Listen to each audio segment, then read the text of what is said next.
الحمدللہ رب العالمین الصلاۃ والسلام علی خاتم النبیین ان اللہ و ملائکتہ یصلون علی النبی یا ایھا الذین آمنوا صلوا علیہ وسلموا تسلیما الصلاۃ والسلام علیک یا سیدی یا رسول اللہ الصلاۃ والسلام علیک یا سیدی یا حبیب اللہ۔ اللہ رب العزت کی بے پناہ حمد و تعریف، کروڑوں درود محسن انسانیت رسول رحمت صلی اللہ علیہ وآلہ وسلم کے حضور انتہائی قابل احترام حضرت علامہ مولانا مفتی محمد عابد حسین اویسی صاحب، میرے بزرگوں، نوجوانوں اور اس ادارے سے تعلق رکھنے والے طالب علموں، میں خراج تحسین پیش کرتا ہوں اس کالج کی، اس اسکول کی، اس مسجد اور مدرسے کی انتظامیہ کو بھی، اور اس ادارے کے روح رواں مفتی عابد حسین اویسی صاحب کو بھی، کہ آج انہوں نے اپنے اس انسٹیٹیوٹ میں شہداء کے حوالے سے ان کو خراج تحسین پیش کرنے کے لیے اس نشست کا اہتمام کیا ہے، اور مجھے بھی عزت بخشی کہ میں بھی آپ کے درمیان حاضر ہوا۔ میرا بھتیجا میرے بارے میں کہہ رہا تھا، یقیناً میں تو اس قابل نہیں ہوں، میں تو اہل سنت کے اکابرین بزرگوں کا ایک کارکن ہوں،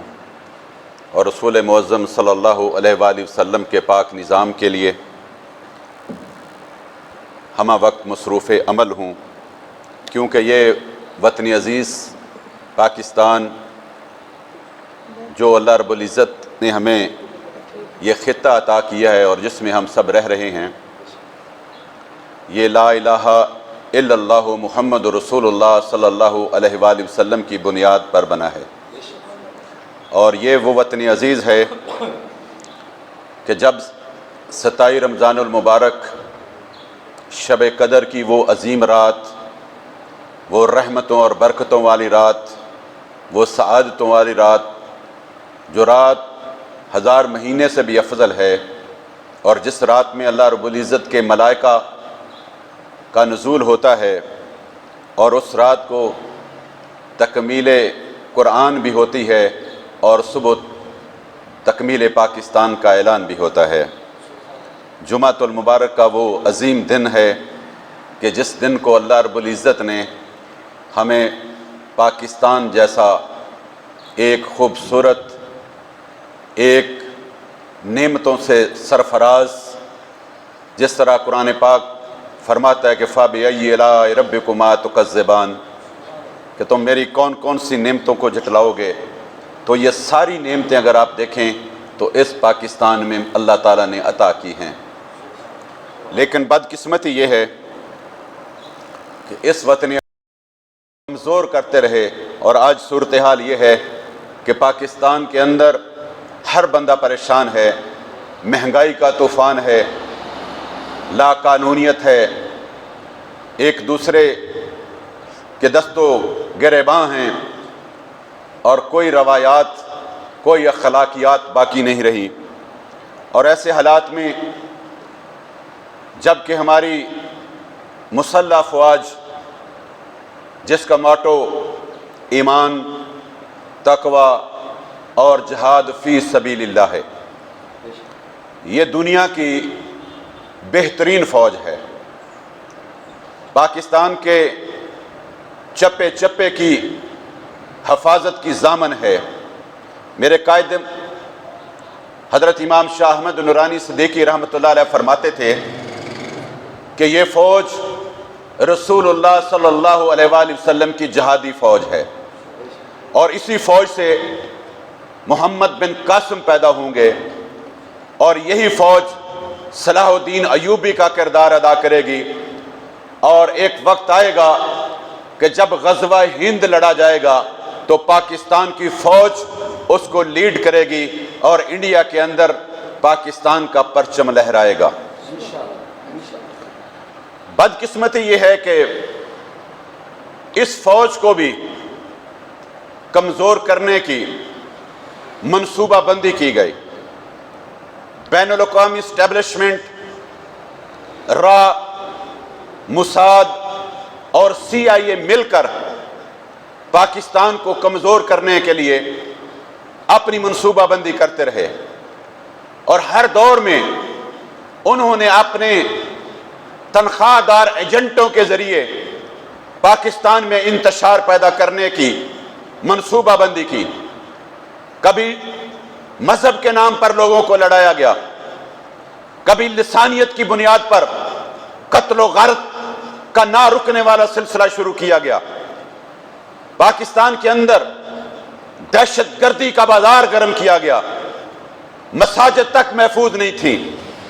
مدارس میں خودکش حملے ہو رہے تھے، تعلیمی اداروں کو ٹارگٹ کیا جا رہا تھا. ہمارے اولیاء اللہ جو روحانیت کا درس دیتے رہے، جو انسانیت کا درس دیتے رہے، جو لوگوں کے دلوں میں محبت رسول صلی اللہ علیہ وسلم کی شمع کو اجاگر کرتے رہے، اور جو لوگوں کو دین اسلام کی طرف راغب کرتے رہے، ان کے مرکز جو روحانیت کے مرکز تھے، چاہے وہ داتا حضور کا مرکز تھا، چاہے وہ کراچی کے اندر عبداللہ شاہ غازی رحمت اللہ تعالی علیہ کا مسکن تھا، ان کو بھی ٹارگٹ کیا گیا اور وہاں پر بھی خودکش حملے کروائے گئے. بین الاقوامی قوتیں یہ چاہتی تھیں کہ پاکستان کے اندر اتنا انتشار پیدا کر دیا جائے کہ پاکستان کی عوام اور پاکستان کی افواج کو آمنے سامنے کھڑا کر دیا جائے، اور جب یہ آمنے سامنے ہوں گے تو فوج کمزور ہوگی، جب فوج کمزور ہوگی تو پاکستان کا دفاع جو ہے وہ ناقابل تسخیر نہیں رہے گا بلکہ کمزور ہو جائے گا، اور ہم آسانی کے ساتھ پاکستان کو ہڑپ کریں گے. لیکن الحمدللہ آپ نے دیکھا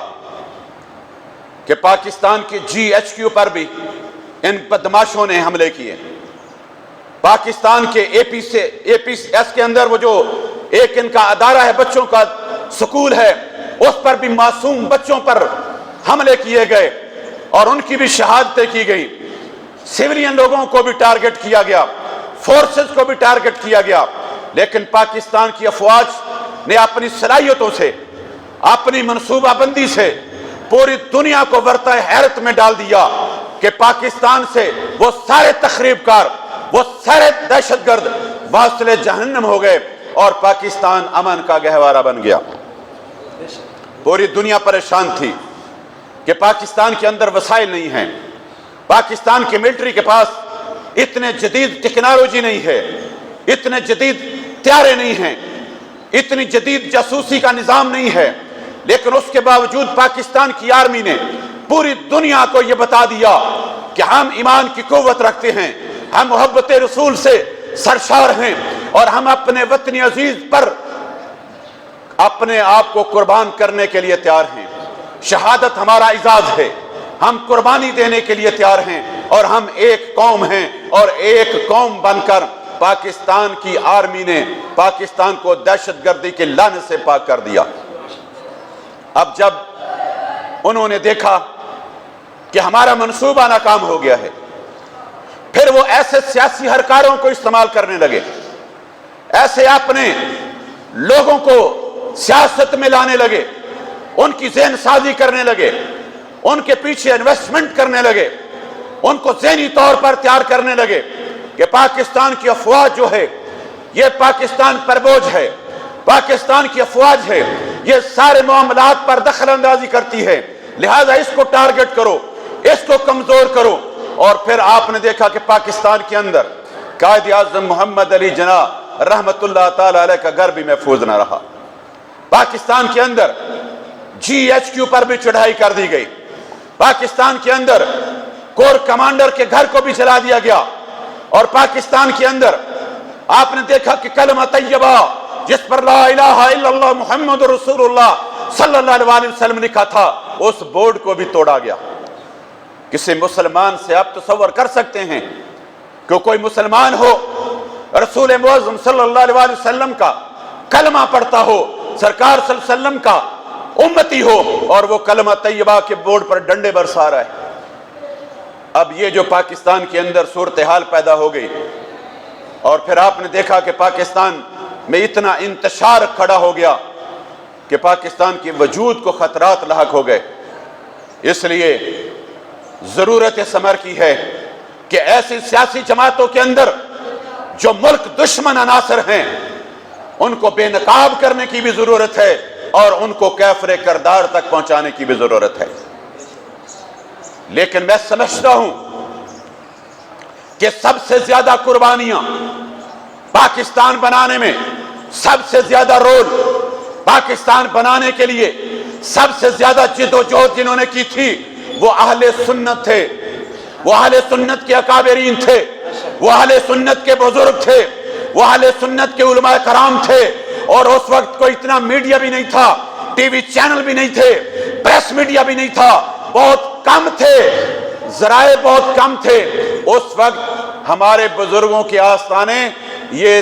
تحریک پاکستان کے ہیڈ کوارٹر کا کردار ادا کرتے رہے۔ ہمارے اولیاء اللہ نے اس میں اہم کردار ادا کیا، اور پیر جماعت علی شاہ رحمۃ اللہ علیہ نے یہاں تک فرما دیا تھا کہ اگر قائد اعظم محمد علی جناح پاکستان کے مطالبے سے دستبردار بھی ہو جائیں تو اولیاء اللہ، پاکستان کے علماء، پاکستان کے اسلاف، پاکستان کے پیران عظام پاکستان کو بنا کے دم لیں گے، اس لیے کہ یہ کلمہ طیبہ کی بنیاد پر بننے والا ملک ہے۔ اور ریاست مدینہ کے بعد، مدینہ الرسول کے بعد، مدینہ طیبہ میں اسلامی حکومت قائم کرنے کے بعد پوری روئے زمین پر اگر کوئی کلمہ کی بنیاد پر ملک بنا ہے تو پاکستان بنا ہے، کیونکہ جس کا مقصد یہی ہے کہ لا الہ الا اللہ محمد رسول اللہ صلی اللہ علیہ وسلم۔ تو حضرات محترم، ہمارے بزرگوں نے پاکستان بنایا، لیکن یہ بھی افسوس ہے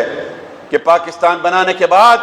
ہمارے پیران عظام تویز دھاگے میں لگے گئے، اپنے آستانوں میں بیٹھ گئے، علماء کرام اپنے روزگار کے چکر میں لگ گئے، اور وہ لوگ پھر پاکستان پر مسلط ہو گئے جو پاکستان بنانے کے بھی دشمن تھے اور پاکستان کی پے کے بھی مخالف تھے۔ اور یہی وجہ ہے کہ آج تک پاکستان میں انتشار جنم لے رہا ہے، یہی وجہ ہے کہ آج تک پاکستان کو مضبوط نہیں کیا گیا، یہی وجہ ہے کہ آج تک پاکستان میں اللہ اور اس کے رسول صلی اللہ علیہ وسلم کے نظام کو نافذ نہیں کیا گیا۔ تو حضرات محترم، اگر آپ چاہتے ہیں کہ پاکستان مضبوط ہو، اگر آپ چاہتے ہیں کہ پاکستان اسلام کا قلعہ ہو، اگر آپ چاہتے ہیں کہ پاکستان جس مقصد کے لیے بنا تھا اس مقصد کو پورا کیا جائے، تو پھر اہل سنت کو انتشار ختم کرنا ہوگا، پھر اہل سنت کو اپنی صفوں میں اتحاد پیدا کرنا ہوگا، پھر اہل سنت کو ایک پرچم کے نیچے آنا ہوگا اور مصطفیٰ کریم صلی اللہ علیہ وسلم کے پرچم رحمت کو، پرچم امن کو سر بلند کرنا ہوگا، تاکہ وطن عزیز میں نظام مصطفیٰ صلی اللہ علیہ وسلم کی بہاریں آ سکیں۔ ہمیں اپنے تمام اختلافات ختم کر کے ہمیں ایک پیج پر آنا ہوگا، اس نظریے کے لیے،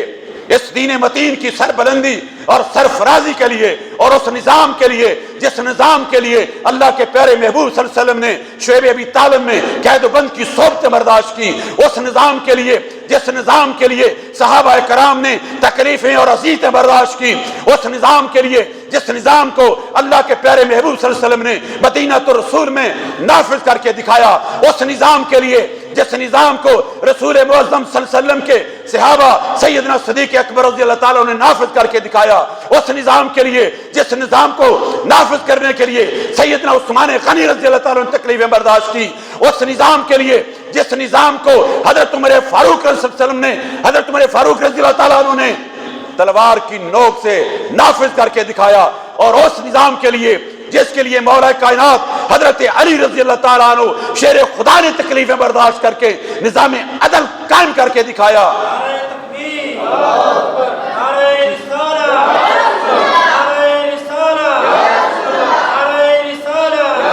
اور اس نظام کے لیے، اور اس نظام کے لیے جس نظام کو چلانے کے لیے، جس نظام کی اہمیت دکھانے کے لیے، جس نظام کے پرچم امن کو سر بلند کرنے کے لیے سیدنا حضرت امام حسین رضی اللہ تعالیٰ عنہ نے مدینہ الرسول کو چھوڑ کر تپتی ہوئی صحرا میں جا کر کربلا کی اس زمین پر جا کر اپنے بچوں کو قربان کر کے یزید پلید کی آنکھوں میں آنکھیں ڈال کے یہ اعلان کر دیا کہ میں اپنے بچوں کو قربان کر سکتا ہوں، میں اپنے نونہالوں کی قربانی دے سکتا ہوں، میں اون محمد کو قربان کر سکتا ہوں، لیکن ایک فاسق اور فاجر یزید کی بیعت نہیں کر سکتا۔ اور یہ پیغام دیا کہ جب کبھی ضمیر کے سودے کی بات ہو تو ڈٹ جاؤ حسین کے انکار کی طرح، اور سر تیرا کٹ کر چڑھ جائے نیزے کی نوک پر، پھر بھی یزیدیوں کی اطاعت نہ کر قبول۔ اس لیے لازم ہے کہ آج کے پیران نظام کو چاہیے کہ نکل کر خانقاہوں سے ادا کر رسم شبیری، تاکہ پھر وہی نظام جو رسول اللہ کا نظام تھا، جو اللہ کے پیارے حبیب صلی اللہ علیہ وسلم کا نظام تھا، اس کو نافذ کیا جا سکے۔ اور جب وہ نظام آ جائے گا تو پھر پاکستان بھی مضبوط ہوگا، پھر پاکستان میں بھی عدل ہوگا، پھر پاکستان میں بھی انصاف ہوگا، پھر پاکستان میں ظلم اور جبر کے یہ بادل چھٹ جائیں گے، غریب کو اس کی تحریض پر اس کا حق ملے گا۔ اور اگر یہی شیطانی نظام رہا، اگر یہی چوروں کا نظام رہا، اگر یہی ڈاکوں کا نظام رہا، اگر یہی لٹیروں کا نظام رہا، تو پھر پاکستان میں نہ امن آ سکتا ہے، نہ سکون آ سکتا ہے، نہ مہنگائی ختم ہو سکتی ہے، نہ ظلم ختم ہو سکتا ہے، نہ جبر ختم ہو سکتا ہے، نہ استحصال ختم ہو سکتا ہے۔ اور آخر میں